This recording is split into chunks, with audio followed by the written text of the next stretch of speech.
After Emil told Katie the story, she reached for his hand. Is it true? We made a promise to each other not to tell anyone about the man in the red shoes. For some reason, I'm telling you now. I've known you all my life, Katie. I know I have not been the best to you, but you're special. You never want to acknowledge that for some reason. Maybe the night terrors? They scared the shit out of me. But this will never allow me to have a decent night rest again. I think I understand now that some things we are meant to be afraid of, and other things we can misinterpret. Katie, you need to know how strong you are, and you need to get as far away from this town as you can. His body was covered in a thin film of sweat. I better leave. Promise me you will keep this story to yourself. Katie hugged him, not realizing that this would be their parting goodbye. I promise, Emil, but you're starting to scare me. Are you okay? He kissed her goodbye on the forehead, and with tears in his eyes, he left without another word. Katie's career really took off after that. Katie figured Nadia had become hysterical and jumped out the window from too many drugs that night, that Asher had had a breakdown and disappeared, or worse, and that Emil, her beloved foster brother, had turned into another person entirely and booted her out of his life. So, to make peace with it, she decided to write a book about the man in the red shoes. She tried calling Emil again. Hello, it's Katie. I have a meeting tomorrow about the new book. The publishers really liked the red shoes story. I know you asked me not to say anything, but I just wanted to tell you that I am sorry. And also that I miss you. Bye. Call me back? She hangs up the phone. Moments later, Emil! but she stops when she realizes his breath is heavy and he sounds distressed on the other end. Katie, you weren't supposed to tell anyone. Don't go to that meeting. Get a plane ticket and leave LA like I told you 2 years ago. You need to disappear. What? You have to fucking be kidding me. I thought you, of all people, would be happy to know I might make it. And now you want me to turn away this opportunity? You, of all people, asking that of me. You know what, Emil? Fuck you. Katie hangs up the phone. The phone begins to ring again. She tries to ignore it. It goes on for 5 minutes before she answers. Emil, what the fuck is wrong with you? But she stops because she can tell something is not right. On the other end, she hears a loud, sniffing sound that sends a chill up her spine. However, as terrifying as the sniffing sound is, it is nowhere as terrifying as when the sound of the sniffing stops. She hangs up the phone. Katie nervously calls back and waits as it rings. She immediately hears, Hello, you've reached Emil Gonet. I'm not in right now, but you can leave your name, number, and a brief message, and I will get back to you. She hangs up the phone and heads downtown. Entering the building, Katie is quickly escorted into the meeting room by a tall, blonde-haired secretary wearing a finely tailored gray suit. She compliments the woman on her clothing, but the woman ignores her. The woman points to the meeting room as if she has much better things to do with her time than make small talk. They will be here shortly. Please have a seat. She then, without another look, walks off. As she does so, her heels click in perfect cadence as she goes. Katie notices a medium-sized black box wrapped in a red ribbon on the middle of the table. She sets her briefcase on the table and takes a seat. She looks out the large office windows. The city is mired by a thin veil of smog. It obscures her view of anything beyond the downtown area. Time seems to pass by with excruciating stillness. Half an hour passes. The room is cold. She rubs her arms to warm herself. Standing up, she walks around the table to warm up. She passes the strange box once, twice, 3 times until she loses track. Finally, she stops and walks toward it. It has a tag. She reads it. It reads, "For Katie." Am I supposed to open this? She tentatively picks up the box. She pulls at the red ribbon, and with delicate hands she opens it. Inside is a pair of brand new red shoes. drops the box. She turns around to leave, but a man now blocks the doorway. He is wearing black-rimmed glasses, and his eyes glint red in the shadows. How long have you been there? The man does not respond at first, but closes the door shut behind him. A distinct locking sound is heard. Long enough. His voice unsettles her. He starts walking toward her. He's an older man in his late 60s. He looks at her as if she's the most delicious thing he's ever seen. She steps backward. You insult me. I invited you here to make you the offer of a lifetime, and you're acting like I'm going to hurt you. Why is that? She does not respond. She watches him as he moves closer to her, just waiting to see one thing. I loved your story. It was very flattering, although I do believe you left out many details. Katie continues to step backward. She looks around for something she can use to protect herself with. He laughs. You're waiting for something. I really hope it's not to see these. With inhuman speed and a frightening motion, he leaps onto the table. He's in the posture of an animal waiting to spring. He smiles, exposing sharply pointed red-stained teeth. It is exactly as she has feared. He is wearing red leather shoes. She begins to hyperventilate. You know there is nowhere for you to go, so you may as well sit down so we can talk. She shakily takes a seat. He stands up and walks along the long table slowly towards her. So, I finally get to meet Emil's little sister. He was able to keep me away from you for years, but eventually he slipped up. But to think some of you foster kids were grouped together. They all thought they could hide you from us. They forgot all you stupid little shits like to find one another. By this time, he was halfway across the table. The other place we find you is Hollywood, of course, because all of you think you are all so special. Well, how special was Nadia, Emil, Asher, and Katie? How special are you? He swiftly takes a seat to the left of her and continues to look forward as he talks. Some people, they have this spark. They have something about them that makes them so fucking special. They're like a light in a vast ocean of darkness, and all the ghost flames are drawn to them for some inexplicable reason. The old gods were like that, did you know? They were people like you that had that something extra special. Humans who gathered toward and worshipped until they became the very thing they wished to see. You see, I let some of you live, but on my terms. I give you your disciples, allow you to glow, and in time die away like the rest. But some of you are uncontrollable. Some of you are defiant, and others of you, well, some of you are just too powerful to allow to live. Now, do you want to know about my kind? He picks up the box with the red shoes and sets them down in front of her. I'm sure you have seen The Wizard of Oz. There is something about the red shoes that unsettles Katie. They do not smell or look like any leather she is familiar with. Did you know that there are no actual red shoes in the book? In the book, they are silver. We put that in there, so that when the world first saw color film, we marked that moment as ours. He smiles at the memory as if he is reliving it. Katie can see his thoughts shift, and he returns his attention onto her, which she decides she does not like. He pushes the box towards her. Katie, what happens when Dorothy puts on the red shoes and clicks 3 times? She goes home. She goes to a home where she belongs. Now go on and put them on.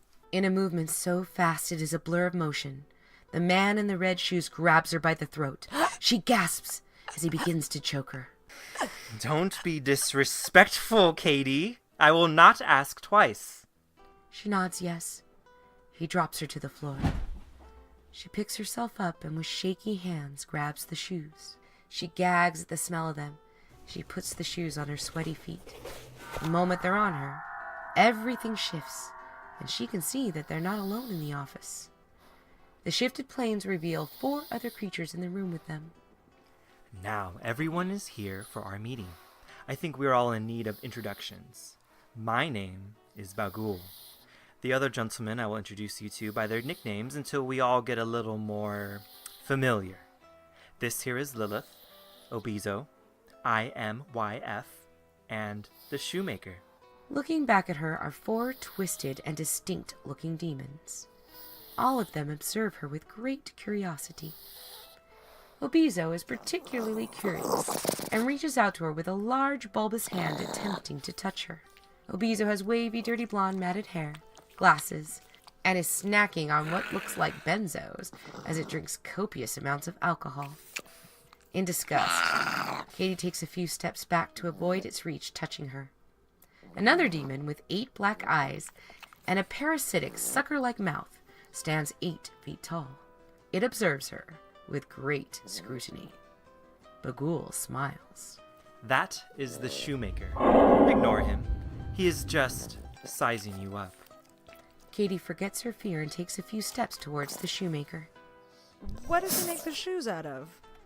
Lilith, a smaller, more rotund creature with short brown hair and spectacles, stands up on its strange and cockroach-like legs. It has the voice of 3 people combined. It sounds like the voice of a child, an elderly woman, and a woman with an obnoxiously nasal voice. It cackles and looks at Katie's red shoes. Bagul, you didn't tell her? That seems particularly cruel, even for you. Katie can tell it gets extreme enjoyment out of her suffering. She decides to hide her distress to avoid giving the loathsome thing any more pleasure. Bagul pets Lilith like a dog and smiles. I wanted to introduce her to our little family first. I didn't want to scare her off. Katie, our Dark Mother has passed. We realized one of the new incarnates might be able to replace her. But Katie, for some reason you are different. Ooh, can we awaken it and see? I want to play with an incarnate. Bagul pats his little pet on the head. Sit and behave yourself for now. It wags what looks like a tail and obeys its master. Bagul walks towards Katie. I'm going to tell you about how and why the red shoes are made. The ability to travel freely was only given to incarnates. My kind were never allowed to travel because the greater ones saw how we abused our powers in all the realms we inhabited. They never dared to think we would do what we did because it broke all universal laws. It was the ultimate sin. So, we started making the red shoes. You see, Katie? The red shoes are your kind. And your red shoes should be very familiar to you. Eyes widening in psychosis, Katie stares at her shoes. The other demons begin to laugh, a mixture of gurgling, high-pitched, and awkward laughs. Their slow guffaws swam inside Katie's mind. She recedes into herself. Her heart pounds wildly as her chest heaves up and down. She struggles to intake a full breath, and then she falls. She falls so quickly, creating a sinking feeling in her stomach, but the intensity of it is so strong that she cannot scream. Her fear locks inside her throat. Then, as quickly as it all began, she finds herself in absolute darkness. Gasping, she struggles to breathe properly and her body is covered in sweat. One thing stands out in the darkness: her red shoes. The reality of her red shoes hits her again with full force. She cries until she can cry no more. She hates her weakness. She hates how powerless she is. And then the pain is replaced by anger and she opens her mouth and begins to scream raw into the void. She screams as tears stream down her face and spit flies from her mouth from the force of it. As a woman, Katie had never been taught how to scream. She had been taught that being loud was not ladylike. And right now, she couldn't give a fuck. All of it was coming out. All of her anger for all of the injustices that have ever been done. All of the injustices that will continue to be because too many people like her are too weak to stop the cycle of cruelty. Her screaming goes on until she collapses, and there's no pain left to purge from her small body. And then she hears the footsteps. The sound itself springs an old memory and fear into the foreground. She remembers that sound from her night terrors as a child. It is the sound of the very thing she'd been hiding from all of her life.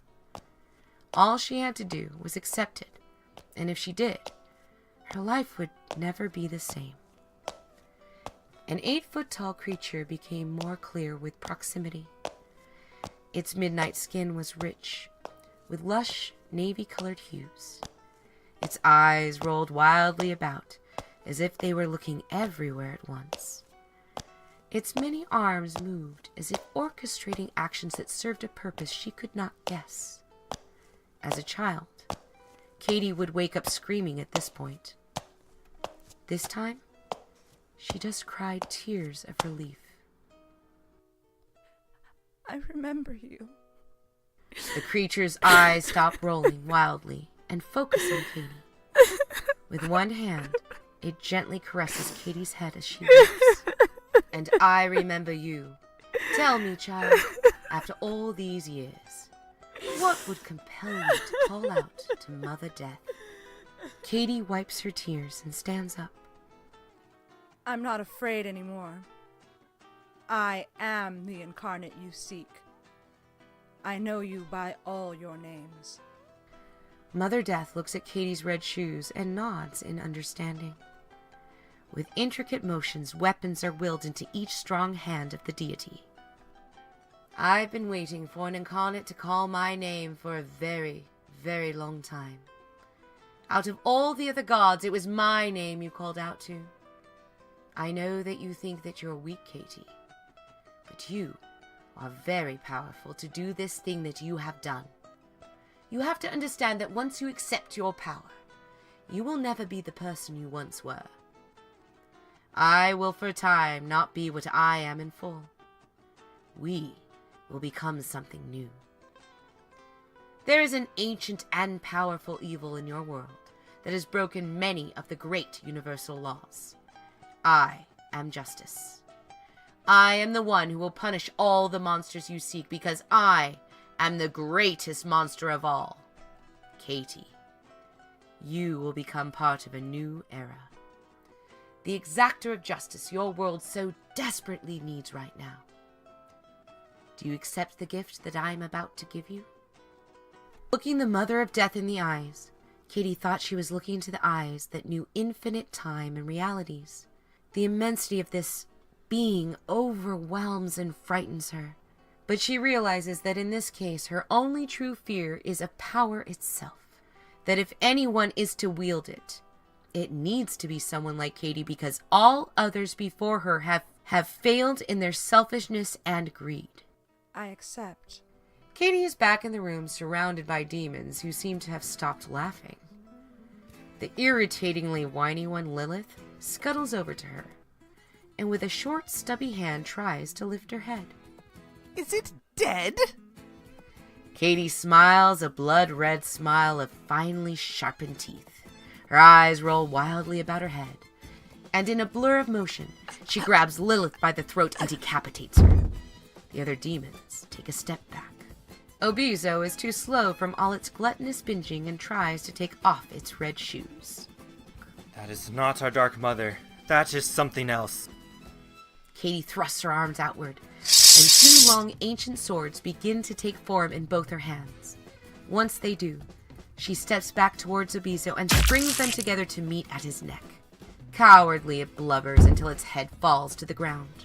With an equally fast motion, she cuts the Achilles heels of the shoemaker. It screeches and falls to the floor. IMYF is the only one who is quick enough to shift out and escape. Bagul is continuing to watch her in shock. How? Katie shifted and turned slightly more into the Mother of Death. Only those who know the truest of suffering are able to call my name, Bagul. Bagul's eyes focus in terror at the realization of whom and what is talking to him now. No, you're not allowed to come here. Not unless they all agree. The Incarnate is tying the newly acquired heads of Lilith and Obizo to a collection on its belt. It replies to Bagul. When the world falls into total corruption, I am always granted entry. I have come to exterminate all of you, filth. But first, I want a pair of shoes, and the shoemaker here is going to help me make them. She steps toward Bagul, who for centuries had been a stranger to fear. She smiles wildly. Revenge is a cowardly way for you greater gods to restore balance. Revenge makes you no better than us. She ushers the shoemaker over to her feet. It crawls toward her in terror. It is not the gods that are exacting revenge upon you and yours, Bagul. It is I. Their hands are clean. I, for one, have no care for clean hands, and red is not my color.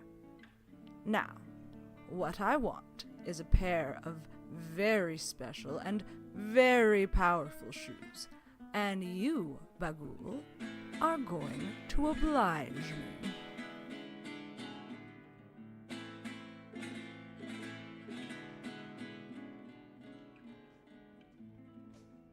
You're listening to Scintillating Stories featuring Mother Death, part written by Stephanie Alia, adapted for Radioplay by Ghislaine, featuring the voices of Ghislaine, Ryan of Intervision, Gia Dolce, Gabriel Huerta, and Stephen Farbman.